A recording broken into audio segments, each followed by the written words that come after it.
Hey, everybody. Shabbat shalom, everyone. Umivarach. And it should be blessed. Welcome to Torah Between Us, Parshat Toldot. I'm Kevin. And I'm Alison. And you guys definitely know who we are because it's not like we're promoting this. So I don't know. like people are just finding, what's this Torah Between Us, number 63 on the list of top Jewish podcasts? Is that right? Yeah, but You guys made it possible. I did have a coworker this week who said Spotify recommended this podcast. Get out. No, I promise. That's scary. But he's like, maybe I clicked on it from your LinkedIn post and then it recommended it. That's definitely what happened. But he said that it was recommended listening. But nonetheless, he didn't listen. He's like, I saw it. You know, when you know those people and like, yeah, I saw you have a podcast. And I'm like, yeah, but did you hear that you had that we had it? And then they don't answer. And that's how we lose followers. by guilting people. Before we ever get them. Then they're like, yeah, I don't want to be forced to listen to something. It's like, why'd you bring it up? Just kidding. Well, hopefully people are in a good spot. And that brings people to a good place before Shabbat or before whatever you're doing or during whatever you're doing or after. Yeah. And also selfishly, it's just to bring us to a good spot and reflect. And hopefully there's more Torah between us, all of us. More Torah. So in terms of more, there's a sense of, in this week's Parsha, Toldot or Toldos. Which one is it? Who knows? It's both. Is it Solzos? It's like x equals 1. You know, x can be 1 and it can be -1. It's both. Mm. Or x squared equals 1. Mm-hmm. Yeah, okay, that feels much. I was like, I know you're better at math than me, but also something's not. X squared equals 1. So 1 squared is 1 and -1 squared is also 1. Although definitely not Soldos. No. That's wrong. Although we were in, where were we? We were in Hawaii and we went to this cave. Oh my God.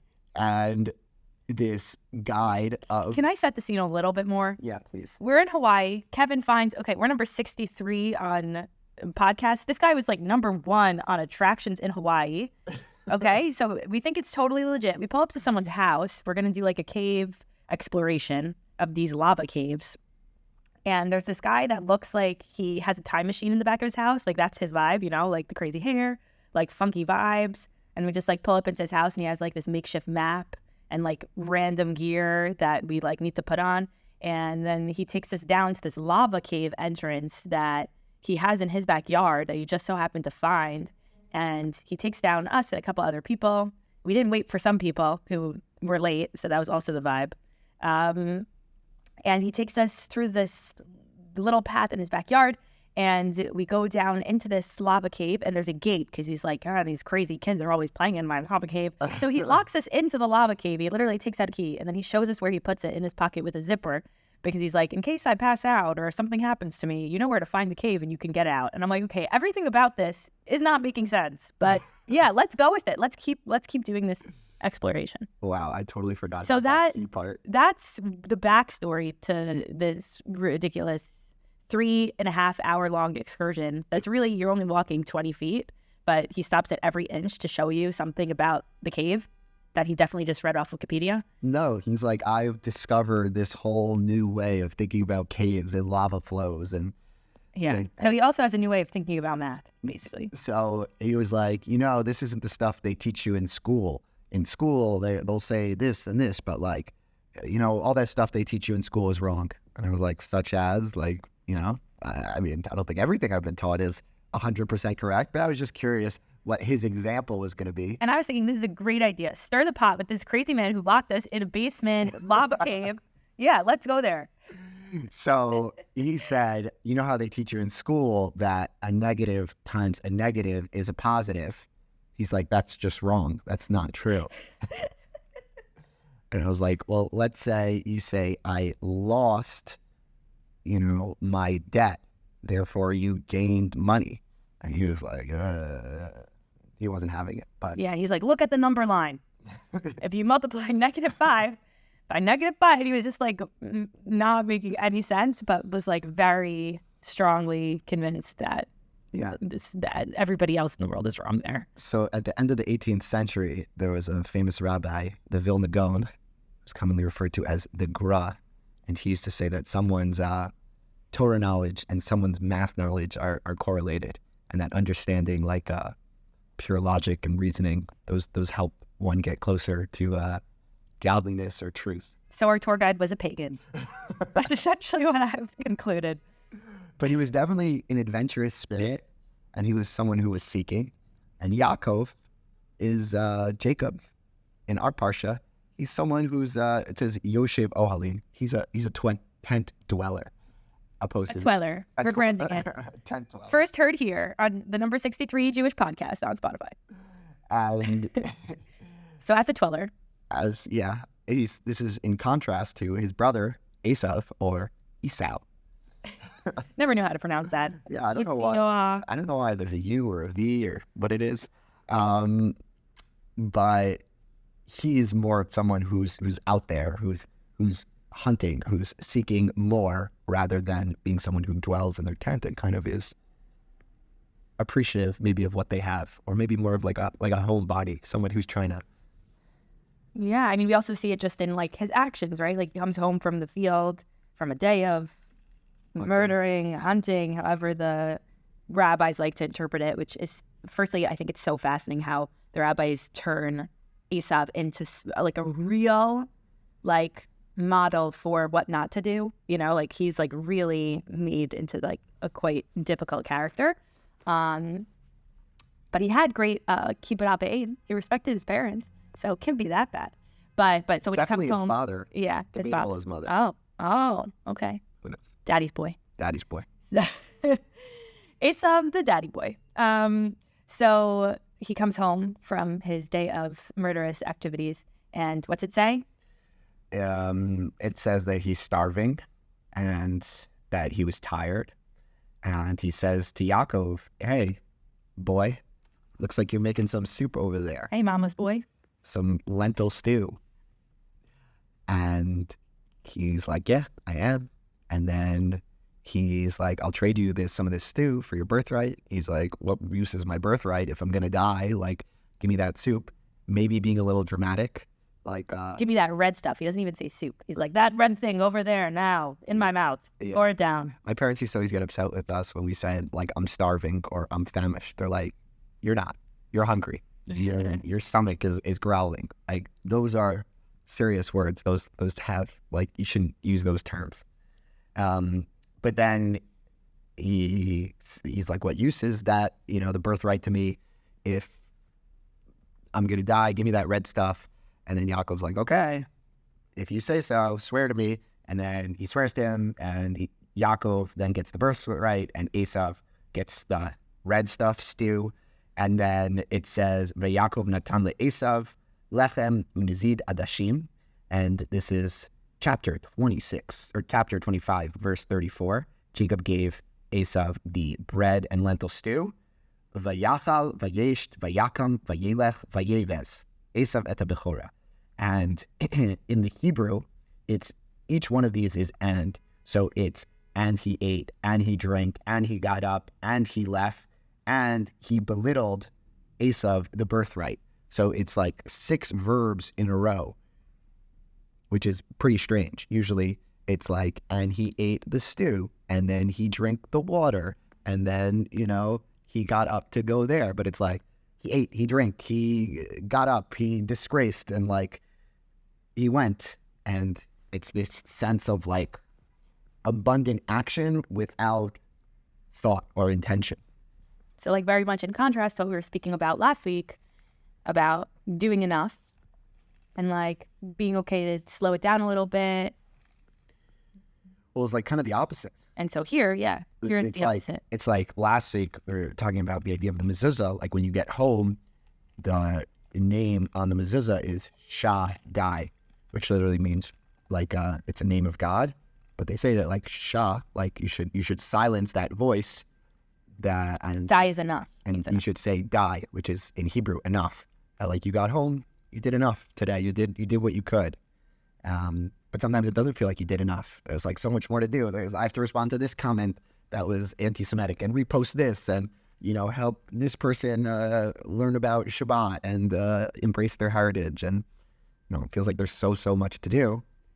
But then you see the downside of that, someone who's not moving around the world in the right way. They're just moving. They're like trying to do this, trying to do that. And then they don't do it with the right sense of intentionality. And they end up disgracing their birthright and what they're actually meant to do. And it's been hard to be like reflective during this time, and to be like intentional, like just especially with like the news cycle, feels like it's almost like putting me on overdrive. And then also being in New York City, it's like I was describing to actually someone this week who was saying like, what's the vibe like in New York? Like, it's like you're down like a rushing river and you're trying to swim faster than everyone else. So it's like you're being pushed, and then it's like, and you want to get ahead. But is the water nice? I think so. I swim in the Hudson. Yeah. You make was in the Hudson. Yeah. But when you're moving at that speed, you're like, oh, I have to check Twitter, I have to see this and this and this, and like it's like, what did I actually do? I did a lot of things, but I didn't maybe accomplish anything or do it the right way, or do it in a way that actually led to something significant. Like it was done, but it wasn't. I don't know, is what I'm saying making sense at all? Well, that's for the listeners to decide. Well, you as a listener, as the Torah Between Us. No, it definitely makes sense. That's also a little bit less of your brain. My brain is like Correct. very, very bouncy. Correct. I'm very much, let me focus on this thing, and then let me move on to this thing. It's like much more quiet in my brain, which sometimes I'm self-conscious about. I'm just like, does that mean I'm not as creative, or I'm not as smart, or I'm not as... Because, you think of a creative genius and you think of like a tornado inside their head and just spinning up of ideas and this and that. And Kevin's convinced me that the answer is no. Yeah. I mean, I just like, I don't know. I don't envy Elon Musk and like all of his ideas. Like that doesn't seem like a... You don't want to carry around a sink to let people know that things have sunk in? Let it sink in. Yeah. You don't envy that type of creative genius? He's creative, but it seems like troubled. Yes, that too. I'd rather not be troubled. Yeah, no, we don't want to be troubled. But Rivka, when she gets pregnant at the beginning of the Parsha... After not being able to conceive for quite some time. So it was 20 years. Yeah, so it says that Yaakov prayed on her behalf, and she also prayed, and then she got pregnant. It says, Vayitrotzitzu habanim bikirba. This is chapter 25, verse 22. And the children literally ran around inside of her. And... Sounds really uncomfortable. Yeah, it does not sound like a pleasant pregnancy. But Tomer imkein lamazeh anochi. And she said, why is this happening to me? Vatelech lidrosh et Hashem. And she went to inquire of Hashem. Either literally she prayed or she went to someone, and then it turns out there's two. She's having twins. Mazel tov. I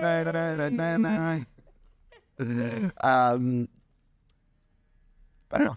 Do you ever have that experience where there's two things running around inside of you? It's like, oh, this idea seems better. Oh, then this idea kind of like overtakes it. That running. No, I mean I have a very, thank God, like I said, like a very clear one-way street brain where I'm just, okay, going down here, turning right, turning left, making choices to decide on what I want to go through my brain, whereas you definitely relate more to that rumbling inside. But I think more so, the reason why she's so troubled by it, the Midrashim say, is that whenever she would pass by a house of prayer or a yeshiva, then she would feel like kicking in excitement, right? Like sometimes I used to think that like, oh, Eden really likes Kabbalat Shabbat. And I was like, oh, she's having a great time in there. Or like a Shabbat meal, she's like, oh yeah, like eat that apple cranberry and challah and like soak up that neshama yetera, or maybe neshama triple love. Yeah. I don't know how to say that. Extra soul. but And now on Shabbat, she goes, "Hala, hala, hala." yeah, oh, it's unbelievable. But so when she passed by that was Yaakov inside her, getting very excited. And then when she passed by a house of idolatry or something not aligned with Judaism, and then there would be this rumbling and excitement from Eisav. That's at least the Midrashim, which again goes back to this whole narrative of like good versus evil, or like good versus bad, and painting Eisav to be this very bad person from the get-go, right? Like from before he was even, which is a hard thing to even try to understand. It doesn't say that. It doesn't say it, but the Midrashim, that's what they make him out to be. Like he was, his nature was so aligned to this not good. Right, but there is a sense that nature, even though like it says he came out red and hairy, and it talks about King David also coming out red and hairy, and that sometimes this murderous red, that red rage can be channeled to be a fighter, to be a defender. David really fought. To be someone who is maybe a butcher or someone who does surgery. Like there is a sense of like having more of violent nature or inclination or tendency, but it's not something that can't be channeled. Like we believe, we don't believe in like celibacy. We believe that, you take your urges and desires and you can harness them to a holy means. Yeah, most definitely. But just bringing it back to your question of like, how do you relate to this rumbling inside of you? I think it's more so this pull towards good, and then sometimes the pull towards bad, which is like just the struggle between the Yetzer Hara, like good inclination, bad inclination, or evil inclination. Right, but is there sometimes there could be just like two inclinations. Like I don't know. Maybe for me, something I think about a lot, like the pull to be successful and be comfortable and want to, get a good job and like a stable income and things like that. And then the pull to want to just, work in a children's home or be like a teacher. And like, I wouldn't say that one's like a bad inclination and one's like a good inclination. I think they're just like two inclinations. Like, does that resonate at all with you? Definitely. Yeah. I mean, I think if it's like how much do you put on those glasses of like idealism and just like being all in, low-key extreme, versus trying to have a balance in life. And like both of those are valid ways to go about it. But I also think we put an incredible amount of pressure on ourselves to, be all in. Right. When it's like, maybe it's nice to not have to worry as much about finances because we have real jobs instead of... All jobs are real. All jobs are real. but working at a children's home, like, it's an amazing work, but it might be more challenging to save and have as much financial security. Yeah. Is there any job that's not real? I'm trying to come up with something funny and I just don't know it. It's like... my mind went to Steve Jobs, but that he is very real. So that's as good as I have. I was thinking of like a Yelp food reviewer or something, but that's also, it's like a real, people could do that. But I think one thing that... the Nigerian princesses that need money, they're not real. It's a real job, the people behind those, but that Nigerian princess doesn't exist. Hate to bring it to you. Yeah. I think to close out with a bracha and an idea of two conflicting things that I think about as well in terms of making those decisions in life about like this path or that path or this desire and that desire. And sometimes, at least for us, we've like waited for signs in our life like, oh, okay, this happened. This is clearly means that now's the time to go to Israel. Or this happened, therefore now is clearly the time maybe not to go to Israel. And it's never like 100% crystal clear. Only thing that's crystal clear is that me and Al are good partners. Hey. But Rivka tells Yaakov that he should go to his father and trick him and take the birthright, and that he either is deserving of the birthright or he bought the birthright off of Eisav, so therefore he deserves this blessing. And she devises this plan for him to wear Eisav's clothes. She prepares a meal, just like Eisav would prepare a meal for Yitzchak, and to feed Yaakov, to feed Yitzchak, and pretend to be Eisav so that he would get the birthright blessing. And Yaakov is a little bit nervous about this plan, and he says a word that ulai imusheni avi, that maybe my father will touch me, maybe he'll, rub my arm and see that it's me, Yaakov, and not Eisav. And one key point here is Yitzchak is blind.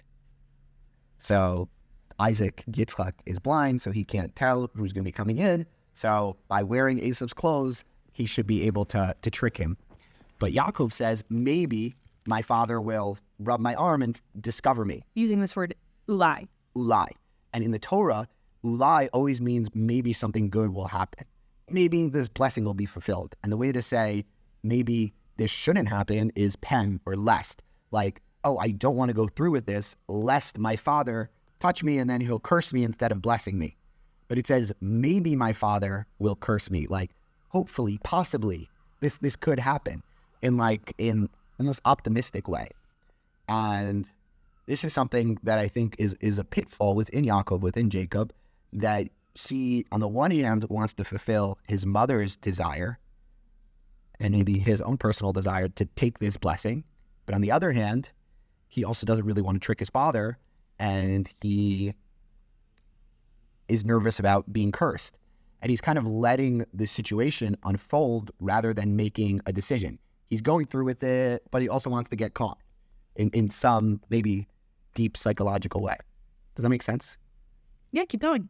So I think for myself, sometimes I want to like hedge my bets. Like, oh, I'll do this, and then maybe this will happen, and then it'll be clear that, oh, this is that second path is actually what I should do. Or like, I'll go through this first path, and then, maybe nothing will happen, and then therefore I'll just keep going because no obstacles will come along the way. And I think in our own lives, we should both look out for the signs and see where things are directing us. And on the other hand, and listen to those and see those lights that are guiding us. But on the other hand, to actually figure out what we want and to not just let things be decided for us or let the current take us to a place that we don't necessarily want to go. And to be intentional with what we do, not to be like Eisav and just be doing, but also not to be too passive and just let outside influences kind of direct and guide your life. So I hope we do enough. I hope we do the right things. And I hope, I want to give us all a bracha that we should listen to our internal voices and see the external signs that guide us to the right places. Amen. Have a great Shabbos, everybody. Shabbat shalom.